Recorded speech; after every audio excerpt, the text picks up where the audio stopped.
कहा सनातन पर कई तरह के हमले होते हैं, तो एक पार्टी के नेता है स्वामी प्रसाद मौर्य, उन्होंने आरोप लगाया ए आप अंधविश्वास फैला रहे हैं, बी आप ढोंगी है, आप पाखंडी है। आपको पता है रामचरितमानस के लिए उन्होंने कहा है या तो इसको बैन कर दो या इसकी चौपाइयां बदल दो। आप इन तीनों बातों पर क्या कहेंगे? मैं चौपाइयों पर बाद में आऊंगा क्योंकि आपका भी उसके बारे में कोई ना कोई विचार होगा। इन शब्दों पर क्या कहेंगे? अंधविश्वासी, ढोंगी, पाखंडी क्यों हो रहे हैं आप पर ये हमले? अगर अपने बाप को बाप कहना अंधविश्वास है तो उनसे बड़ा कोई अंधविश्वास ही नहीं। हमें तो उनमें अंधविश्वास नजर आता है। अंधविश्वासी का मतलब यह है हम किसी को बुला करके, दबाव दिखा करके या किसी से पैसा ऐड करके किसी के ऊपर वो कर। अच्छा, उन्हें सनातन में अंधविश्वास दिख गया, अन्य पंथों में नहीं दिखा, हलीउल्लाह वालों में नहीं दिखा कि एक व्यक्ति को करंट लगाते हैं 25 गिर जाते हैं। उनमें धर्म नहीं, उनमें उन्हें अंधविश्वास नहीं दिखा। मोरपंख वालों में, केवल सनातन में दिखाई पड़ा। हनुमान चालीसा क्या अंधविश्वास है? और उनके कहने से रामचरितमानस की चौपाइयां बदल ली जाएंगी? ये बेफिजूली की बात है, सस्ती लोकप्रियता पाने का ढंग है।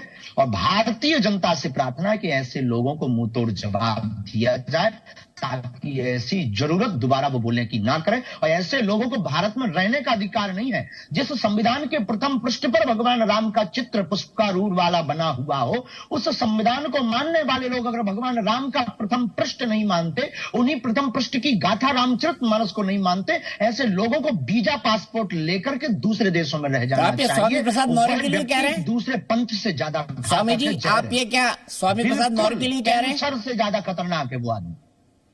जिसने भी यही बोला उनके लिए, जिसने भी ये बोला स्पेशली नहीं लेंगे। जिन्हें रामचरितमानस और बागेश्वर धाम को अंधविश्वास बोला, वो नंबर 1 के कैंसर वाला रोगी है। चौथी स्टेज पर पता लगेगा। इसलिए ऐसा व्यक्ति बर्बाद कर देता है जिस प्रकार कैंसर शरीर को खराब कर देता, रामचरितमानस पर और सनातन पर उंगली उठाने वाला भी खराब कर देता है। माहौल, समाज का दिशा और दशा दोनों बदलता है। ऐसे व्यक्ति को भारत में रहने की जरूरत नहीं। आपने खुद कहा कि ये कैंसर की तरह खतरनाक है और आप खुद जानते हैं कैंसर कितनी बड़ी बीमारी है। और कम से कम बुंदेलखंड और आसपास के इलाके में और देश के कई हिस्सों में और पूरी दुनिया में आप उसके लिए अस्पताल बना रहे हैं। आप उन लोगों को जो रामचरितमानस पर सवाल उठा रहे हैं उनको कैंसर कह रहे हैं, तो बहुत बड़ी बात है।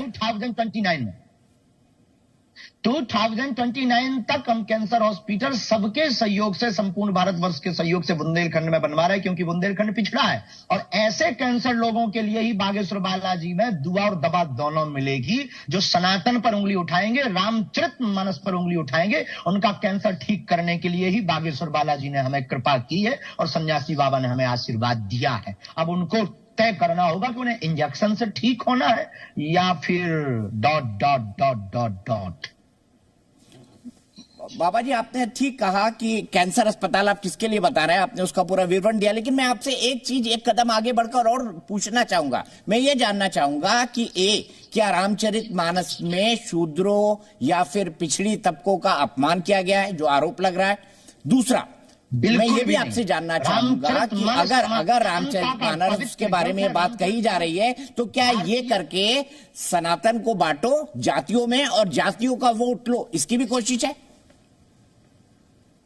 बहुत बड़ी कोशिश यह है। सनातन को जातिवाद में पढ़ा करके पहली बार उन व्यक्तियों को डर हुआ है। एक बागेश्वर धाम का एक निकला व्यक्ति और उसने समूचे भारतवर्ष के प्रत्येक समाज को, प्रत्येक संत को एक कर दिया।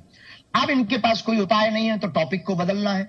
एक इंटरनेशनल बड़ी साजिश है जिसमें हिंदुओं को हिंदुओं से लड़वाकर, जातिवाद के नाम पर लड़वाकर राज करना चाह रहे हैं। सस्ती लोकप्रियता पाकर देश पर राज करना चाहते हैं। ऐसे लोग कैंसर की तरह घातक हैं। या तो जिस प्रकार किम जोंग ने किया था कि जैसे किम जोंग के देश में कोविड-19 के केस मिले थे तो उन्होंने कहा था या तो देश छोड़ दो या प्राण छोड़ दो, क्योंकि उस व्यक्ति के कारण पूरा देश नहीं हम मार सकते हैं। तो ऐसे व्यक्ति को भारत सरकार को या तो देश छोड़ने का कहना चाहिए या उससे कह दें कि तुरंत सरेंडर हो जाए और उसको जेल भेजना चाहिए। मतलब ये कह रहे हैं कि जो रामचरितमानस का विरोध कर रहे हैं उनसे उसी तरह डील करना चाहिए जिस तरह से किम जो ने अपने देश नॉर्थ कोरिया में कोरोना से किया था। यस माय डियर, बिल्कुल मेरे प्यारे, यही हम कहना चाह रहे हैं। और बहुत जरूरी भी है, क्यों जातिवाद पे फैला रहे। ग्रंथ का धर्म है शिक्षा देना।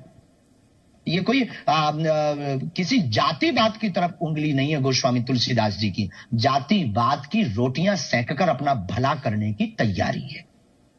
तो क्या पर हम सब हिंदू एक जो सनातन के आलोचक है वो ये कहते हैं, हमेशा से ये कहते रहे हैं कि भाई आपने तो जाति व्यवस्था में लोगों को बांट दिया, एक शूद्र बना दिया, एक कुछ और बना दिया, एक को ब्राह्मण बना दिया जो सबसे ऊपर है, और यही कह के वो इसका अपमान भी करते हैं कभी कभी, और कभी कभी नाजायज टिप्पणी करते हैं, जैसे इस मामले में भी आपने देखा। तो क्या ये सही है कि सनातन ने जो है लोगों को जाति व्यवस्था में बांटा? कर्म के आधार पर हमारे पूर्व में भी जातियां थी, परंतु जातिवाद नहीं था। लेकिन इसका मतलब यह नहीं है कि आप जो है किसी को भी वैमनस्यता फैलाने के लिए बार बार टारगेट करें। ठीक है, आप कह रहे हैं कि वैमनस्यता फैलाने के लिए बार बार टारगेट नहीं।